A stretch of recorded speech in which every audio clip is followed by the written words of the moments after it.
और सरस्वती नदी के तट पर ऋषि मुनि एकत्र होकर इस विषय पर चर्चा कर रहे थे कि ब्रह्मा जी, शिव जी और विष्णु जी में सबसे बड़े व श्रेष्ठ कौन है। इसका कोई निष्कर्ष ना निकलता देख उन्होंने त्रिदेव की परीक्षा लेने की निश्चय किया और ब्रह्मा जी के मानस पुत्र भृगु ऋषि को इस कार्य के लिए नियुक्त किया गया। महर्षि भृगु सर्वप्रथम ब्रह्मा जी के पास गए। उन्होंने ना तो प्रणाम किया ना ही स्तुति की।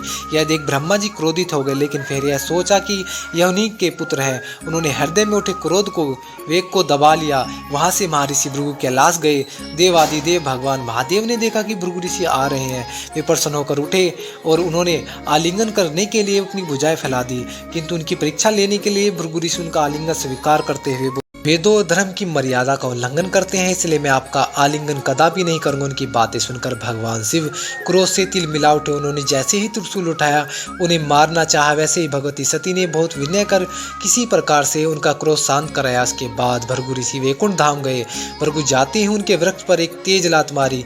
भगवान विष्णु तुरंत अपने आसन से खड़े हुए और उन्हें प्रणाम करके उनके चरण सहलाते हुए बोले, भगवान आपके पैर पर चोट तो नहीं लगी। भगवान विष्णु जी का प्रेम व्यवहार देखकर महर्षि भृगु की आंखों से आंसू बहने लगे। इसके बाद वे ऋषि मुनियों के पास लौट आए और ब्रह्मा जी, शिव जी और विष्णु जी की सारी अनुभव विस्तार से कह बताया।